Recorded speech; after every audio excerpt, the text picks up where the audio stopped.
इसके पश्चात रोहतक जिला, रोहतक जिला के लाभार्थी कृपया मंच पर आए और माननीय मुख्यमंत्री महोदय के कर कमलों से ये रजिस्ट्री प्राप्त करें, जो आपके जीवन में एक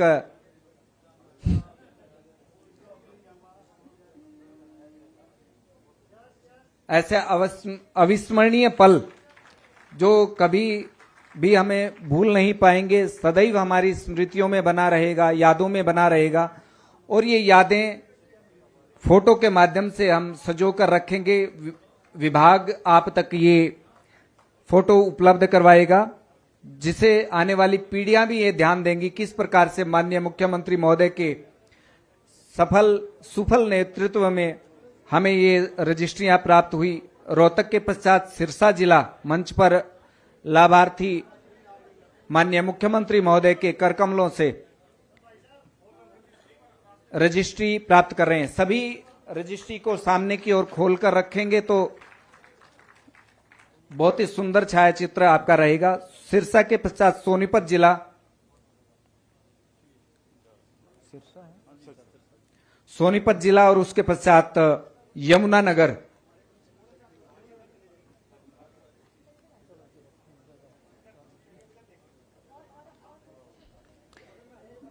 देवीर सज्जनों, ऐसे 1,67,768 स्ट्रीट वेंडर को ऋण प्रदान किया जाने का इतना बड़ा एक संकल्प माननीय मुख्यमंत्री महोदय ने लिया। आपकी तालियां कमजोर हैं, आपकी तालियां, जोरदार तालियां। मैं अब आप सभी की जोरदार तालियों के बीच में निमंत्रित करता हूं, आए और हमारा मार्गदर्शन करें। माननीय मुख्यमंत्री महोदय, जोरदार तालियां आपकी बजती रहें।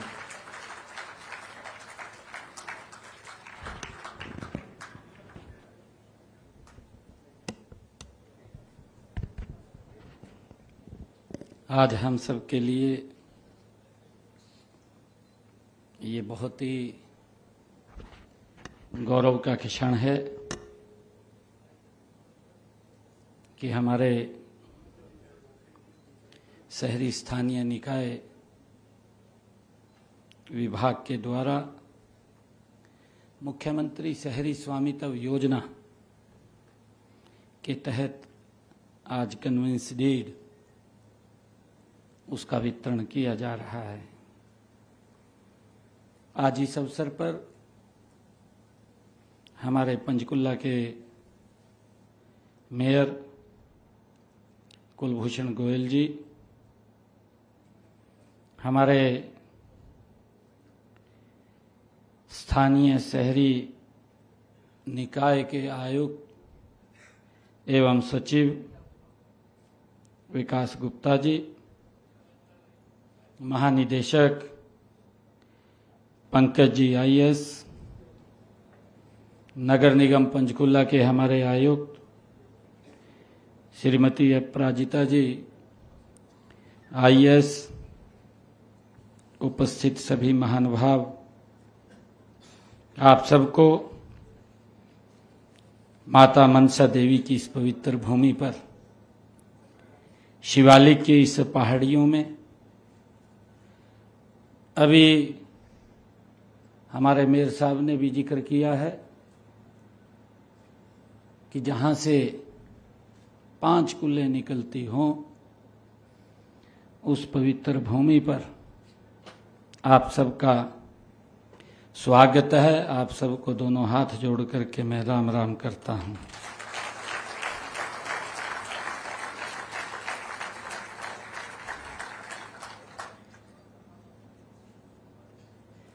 मोदी जी के सरकार के 11 वर्ष पूर्ण हुए हैं, गौरवशाली 11 वर्ष। अभी एक प्रदर्शनी का भी मैंने उद्घाटन किया है। ये प्रदर्शनी एक कहानी नहीं है, ये विकास की वो गाथा है जिसमें हमारे देश के अधिकारीगण, हमारे देश के 140 करोड़ लोगों का सहयोग, उनके सहयोग से पिछले 11 वर्षों में आदरणीय मोदी जी ने इस पटकथा को लिखा है। ये भारत विकास की नई ऊंचाइयों को ये छू रहा है। उसी कड़ी में मैं आज देख रहा हूं, जब ये कन्विंस डीड, ये वितरण समारोह, मैं इसमें आया हूं क्योंकि ये पहला जो कार्यक्रम था, उस कार्यक्रम में हमने ये कन्विंस डीड वितरण करने का कार्यक्रम मेरे ख्याल सोहना में रखा था, मानेसर में रखा था, हाँ सोना मानेसर में रखा था। और आज मेरा ये भाव था कि जितनी छूट गई हैं, जिसने भी अप्लाई किया है, वो फिगर 0 हो जाए, सबको कन्विंस डीड मिल जाए।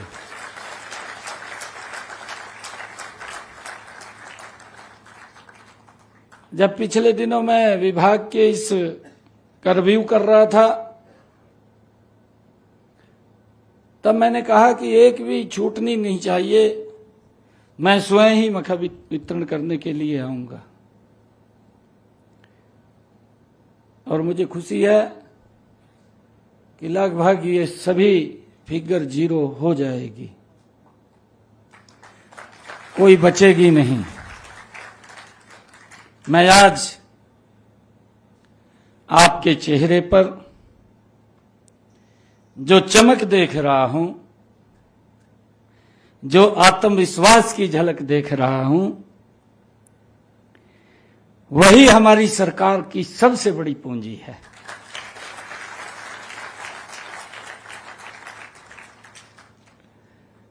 वही मोदी जी के 11 वर्षों की सबसे बड़ी सफलता भी है।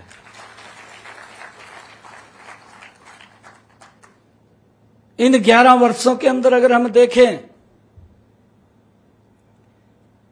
ऐसे ऐसे लिटिगेशन समाप्त हुए हैं, लंबे समय से जो हम झेल रहे थे,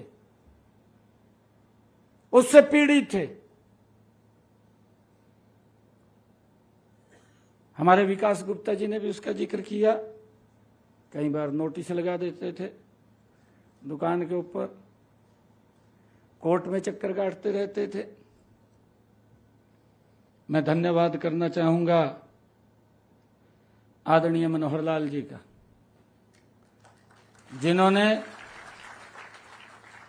इस समस्या को समझा और समझ करके उसका निराकरण करने का निर्णय किया। और आज मुझे खुशी है, जब हम दूसरे चरण में ये कन्विंस डीड वितरण के कार्यक्रम में आए हैं, तो आज पूरे हरियाणा प्रदेश के 250 ऐसे लोग यहां पर उपस्थित हैं, जिनको आज उनकी दुकानों की रजिस्ट्रियां सौंपी गई हैं।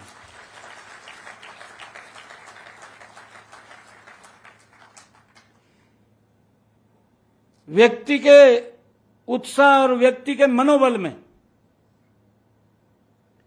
अगर वो किराए में बैठा है, कुछ और उत्साह होता है, और जब वो अपने में बैठा है तो सर ऊंचा करके बैठता है, कोई दिक्कत नहीं। ये उत्साह और जोश होता है। और हमने लगातार, ये सरकार आम व्यक्ति को, उसके जीवन को कैसे सरल और सुगम किया जाए, ये पटकथा पिछले 11 वर्षों में आदरणीय नरेंद्र मोदी जी के नेतृत्व में ये डबल इंजन की सरकारों ने लिखी है। मुझे ये भी खुशी है बताते हुए आप लोगों को, आदरणीय मोदी जी ने एक योजनाबद्ध तरीके से इन पिछले 11 वर्षों में कि हर व्यक्ति की सर के ऊपर अपनी छत हो, उसका मकान होता है तो उसका हौसला ही कुछ और होता है।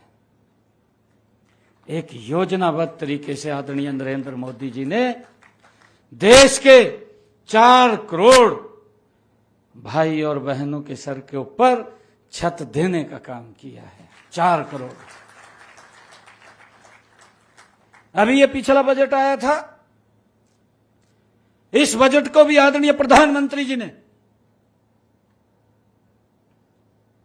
मेरे ख्याल पिछले से 5 गुना ज्यादा बढ़ाने का काम ये प्रधानमंत्री आवास योजना के अंदर किया है, और उसी सोच के आधार पर किया है कि कोई भी सर बिना छत के ना रहे, हर व्यक्ति के सर के ऊपर छत होनी चाहिए। और मुझे बताते हुए खुशी हो रही है, अभी ये विधानसभा का सत्र चल रहा था, इस विधानसभा के सत्र में मैंने कहा कि हमारे हरियाणा के ऐसे कितने पात्र लोग हैं जिन्होंने एप्लीकेशन इसमें अपनी रजिस्टर्ड की हुई है। ऐसे 70,000 के करीब लोग थे, और मुझे खुशी है कि मैंने उसी विधानसभा के सत्र में ही 36,000 लोगों के खाते में 151 करोड़ रुपया प्रधानमंत्री आवास योजना का पहुंचाने का काम किया है। हमने कहा इसको भी जीरो करिए, आगे के लिए रजिस्ट्रेशन खोली। अगर कोई व्यक्ति जिसके पास अपना मकान नहीं है वो उसके अंदर रजिस्ट्रेशन कर सकता है, और हमारे अधिकारी उसको वेरीफाई करके उसके सर के ऊपर छत देना जो हमारी सरकार का कमिटमेंट है भाई, उसको पूरा करने का हम काम कर रहे हैं। आप लोग देखेंगे कि इन्हीं 11 वर्षों के अंदर एक निर्णय और बड़ा किया। ये निर्णय था कि गांव के अंदर जो लाल डोरा की जमीन थी वहां भी व्यक्ति बैठा था, मालिक नहीं था, कुछ कर नहीं सकता था, परंतु एक योजना, स्वामित्व योजना देश के यशस्वी प्रधानमंत्री नरेंद्र मोदी जी ने बना करके आज देश के अंदर उस लाल डोरा जमीन को लोगों को जो वहां बैठे थे उनको मालिकाना हक देने का काम, स्वामित्व कार्ड दे करके बनाने का काम किया है। क्यों कुछ भी कर सकते हैं, अपने काम को आगे बढ़ा सकते हैं। ये सोच अगर किसी की है तो देश के प्रधानमंत्री डबल इंजन सरकार की है। भाइयों, हमें खुशी है इस बात की। और अभी हमने एक और निर्णय किया। हमने ये निर्णय किया, अभी अपने संकल्प पत्र में भी हमने बोला था, हमने कहा था लंबे समय से जो पट्टेदार किसान था वो काश्त कर रहा था परंतु मालिकाना हक नहीं था, क्योंकि जब कई लोग तो पार्टीशन के बाद पाकिस्तान से आए, सरकार ने उनको जमीन लौट कर दिया, वो नाम नहीं हो पाई, परंतु लंबे समय से वो उसको प्रकाशित कर रहे थे और उनके ऊपर एक कानूनी तलवार भी लटकी रहती थी, पता नहीं क्या होगा क्या नहीं होगा। परंतु ये निर्णय भी हमारी सरकार ने किया है कि ऐसे पट्टेदार किसानों को हमने अब मालिकाना हक देने का काम ये हमारी सरकार ने किया है। हमने एक और लिटिगेशन को इसके साथ समाप्त किया है। जैसे आज आपके साथ ये रजिस्ट्री वितरण के कार्यक्रम के अंदर कि आप 20 वर्ष से उस दुकान के ऊपर बैठे थे, जिन लोगों को 20 वर्ष हो गए थे उनको मालिकाना हक दिया है। इसी प्रकार से गांव के अंदर जो पंचायत भूमि के ऊपर जिसने अपना मकान बना लिया था और वो भी लिटिगेशन के अंदर था, उसके ऊपर भी कानूनी तलवार लटकी रहती थी। गांव के अंदर कोई ना कोई दिक्कतें आ जाती हैं, दरखास्त दे आता था जाकर के कोर्ट में, कोर्ट आदेश कर देता था कि मकान गिर दो, मकान गिर जाते थे। जब कोर्ट का आदेश आता था तो हम भी कुछ नहीं कर पाते थे, क्योंकि कोर्ट के आदेश का सरकार की जिम्मेवारी होती है कि उसका 100% पालन हो। हमारे सामने भी बड़ी दिक्कतें खड़ी हो जाती थी, गांव के गांव इकट्ठे होकर के आते थे कि कुछ किया जाए, रोका जाए, मकान गिर रहे हैं। परंतु इसका भी समाधान किया है। हमने विधानसभा में बिल लेकर के आए, कैबिनेट के अंदर पास किया और पास करके निर्णय किया कि अगर कोई व्यक्ति 20 वर्षों से पंचायत भूमि के ऊपर मकान बना करके बैठा है तो उसको भी उसका मालिकाना हक दे दिया जाए, ताकि लिटिगेशन ही समाप्त हो जाए। वो हुई है। एक एक समस्या का समाधान। नहीं तो हमने ये देखा है पिछले आजादी के बाद समस्या को बड़ी समस्या कर देना। लोग घूमते रहते थे, बड़ी समस्या कर का वोट ले लेनी, ड्राई ड्रो का होना जाना कुछ नहीं। परंतु मोदी जी के नेतृत्व में एक एक समस्या का समाधान हुआ है। देश के लोगों के जीवन को सरल और सुगम करने का काम इन 11 वर्षों के अंदर यह डबल इंजन की सरकार ने किया है। हम अगर देखें कितने लंबे समय से जम्मू कश्मीर की समस्या थी, धारा 370 लगी हुई थी, 35 से लगी हुई थी, उसकी लंबी कहानी है। क्योंकि मुझे मालूम है, मैं काफी लंबे समय तक जम्मू कश्मीर के अंदर रहा हूं, और उस समय के अंदर रहा हूं जब आतंकवाद एक अपनी चरम के ऊपर था। मुझे जम्मू कश्मीर के हर एक ब्लॉक स्तर के ऊपर जाने का मौका मिला। लोग क्या क्या बोलते थे, क्या क्या कहते थे। लोग सुरक्षित नहीं थे। आतंकवादियों का एक वहां पर इस प्रकार का दबदबा था। बेटियां सुरक्षित नहीं थी। वो अपनी पीड़ा हमारे सामने शेयर करते थे, बताते थे हमें। और ये निर्णय वैसे नहीं हुआ। ये निर्णय हमारे पार्टी के उच्च शीर्ष नेतृत्व ने यह निर्णय किया कि जब भी हमारी सरकार आएगी इस धारा 370 को समाप्त करेंगे। क्योंकि हम उस पीड़ा को जानते थे, हमें मालूम था। लोग भी चाहते थे कि धारा 370 समाप्त हो। उसकी आड़ में 3 परिवारों का ही काम चलता था, 3 परिवारों की राजनीति चलती थी। परंतु कितनी पीड़ा जब वो लोकसभा के अंदर मोदी जी बिल लेकर के आए, कितनी पीड़ा उन परिवारों को। क्या क्या नहीं बोला गया, क्या क्या शब्द नहीं कहे गए। आप सुन भी नहीं सकेंगे ऐसे ऐसे शब्द उन लोगों ने बोले हैं। और अब भी वो पीड़ा खत्म नहीं हो रही। ये एक समस्या थी, ये देश की समस्या थी। वो आज भी इस प्रकार की भाषा बोलते हैं कि जब हमें मौका मिलेगा तो इस धारा 370 को हम रिवर्ट कर देंगे। इस प्रकार की भाषा बोलते हैं।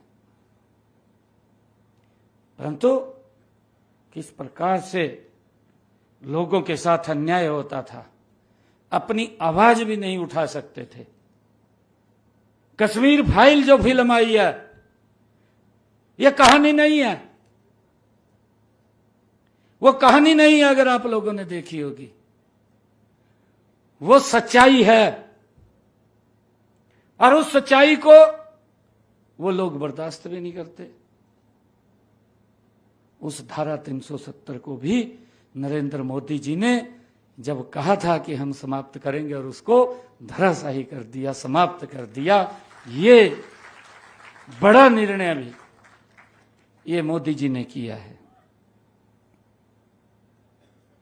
मैं अभी बात कर रहा था, छत्तीसगढ़ के अंदर नक्सलाइट का कितना प्रभाव था, कई राज्यों के अंदर उसका प्रभाव था। मैं लगभग छत्तीसगढ़ के अंदर भी काफी समय तक उस क्षेत्र के अंदर रहा हूं जो नक्सलाइट क्षेत्र था। मेरे तो सामने की आंखों के सामने की बात है, वो माइंस लगा रखी थी। रास्ते में हम गाड़ी से जा रहे थे, हमारे आगे एक पुलिस की बड़ी गाड़ी जा रही थी, वो माइंस फट गई हमारी आंखों के सामने। देखते देखते ऐसा दौर हमने देखा है। मैंने कहा है कि समस्या को बड़ी समस्या खड़ी कर देना।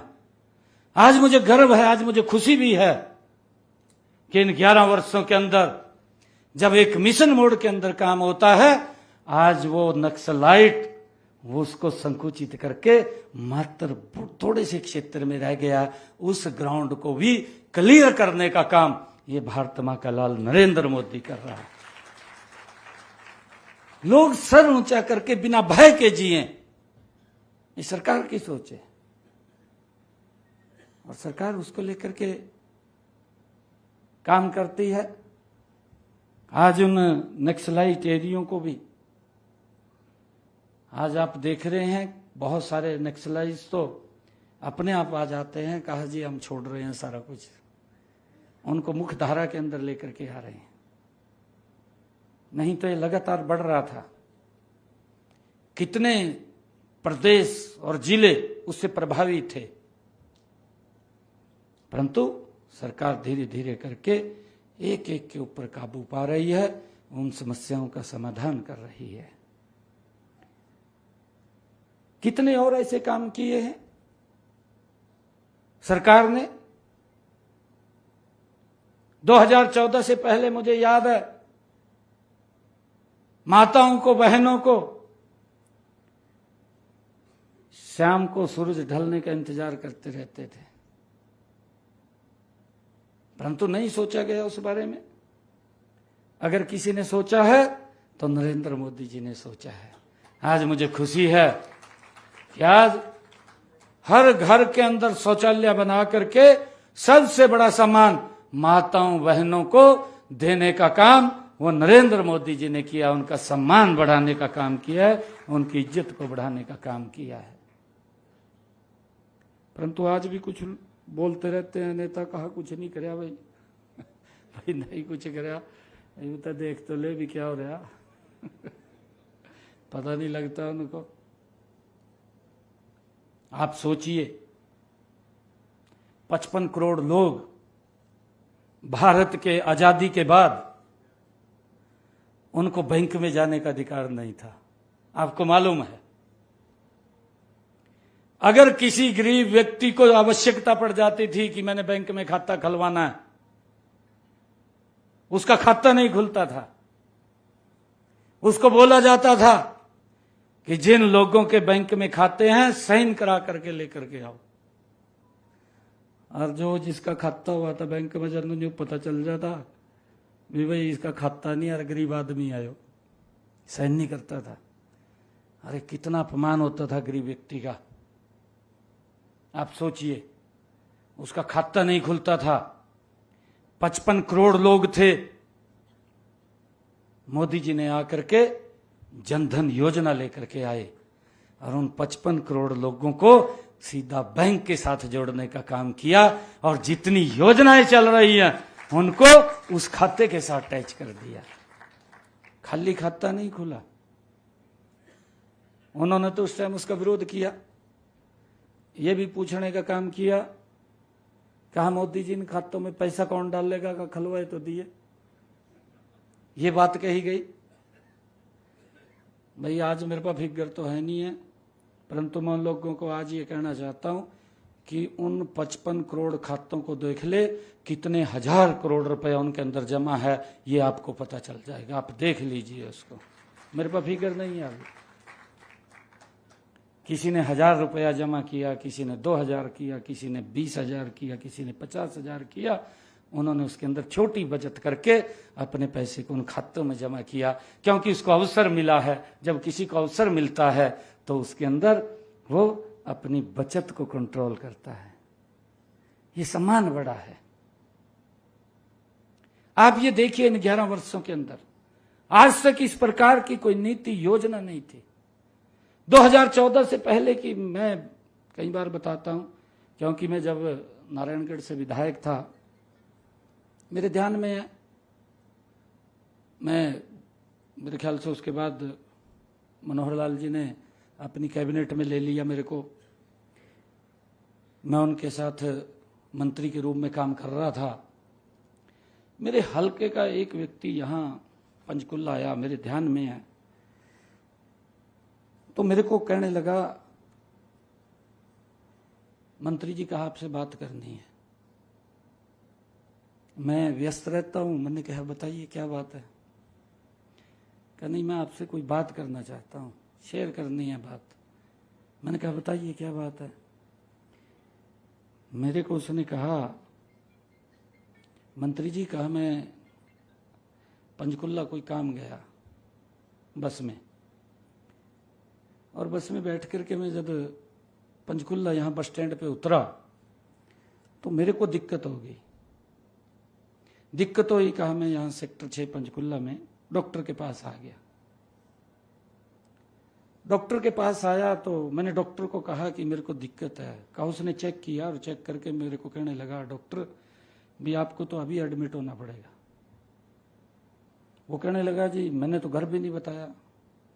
कहा डॉक्टर ने मेरे को कहा अभी तेरे पास समय नहीं है, आपको अभी एडमिट होना पड़ेगा और आपका स्टंट डलेगा।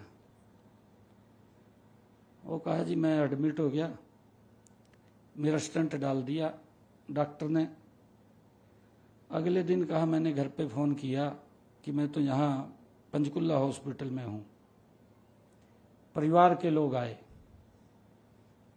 लोग आए, जितना भी पैसा था वो दे करके कहा मैं घर चला गया।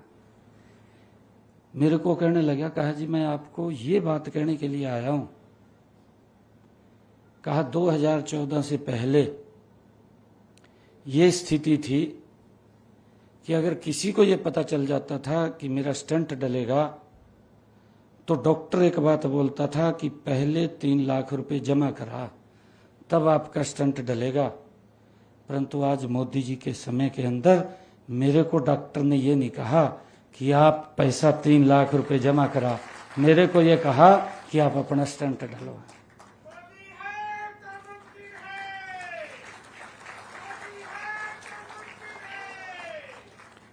भाइयों, गरीब व्यक्ति को किस प्रकार से सशक्त और मजबूत करने का काम आदरणीय मोदी जी ने विभिन्न योजनाएं चला करके कर रहे हैं। आज गरीब व्यक्ति के चेहरे के ऊपर मुस्कान है, यह छोटी बात नहीं है। गरीब व्यक्ति अपना बीमा नहीं करा सकता था, पता है आप सबको।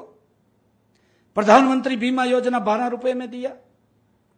यहां व्यक्ति, गरीब व्यक्ति भी कम से कम परिवार तो सुरक्षित रहे अगर कोई घटनाक्रम हो जाए। प्रधानमंत्री जी ने प्रधानमंत्री बीमा योजना लेकर के आए, गरीब के लिए लेकर के आए। अभी हमारे मेयर साहब बता रहे थे कि हमारे यहां से दुकानों में आग लग गई।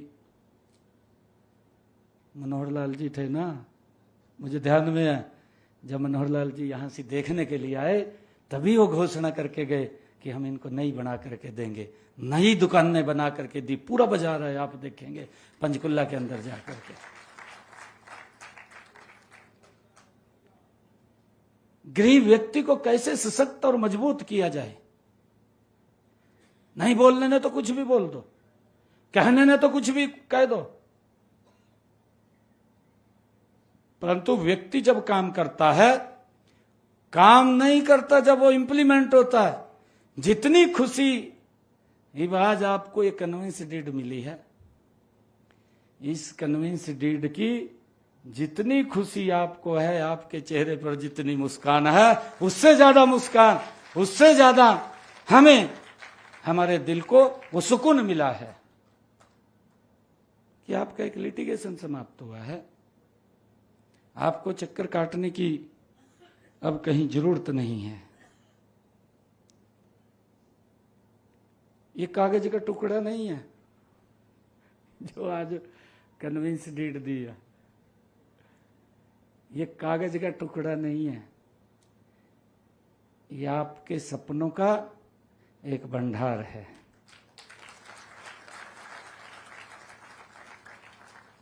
व्यक्ति यही तो सोचता है कि मेरा अपना घर हो, मेरा अपना दुकान हो, यही सोचता है। बच्चे ठीक से पढ़ जाएं, अच्छी जगह रजिस्ट हो जाएं। ये बच्चों की बात आई है, आप देखिए, ये तो 2014 से पहले की बात है। अगर नौकरी भी लगनी होती थी, क्या क्या पापड़ बेलने पड़ते थे, दुकाना बिक जाती नहीं बिक जाती, नौकरी नहीं लगती थी, नौकरी नहीं लगती थी, पैसे चले जाते थे, दलाल ले जाते थे। परंतु आज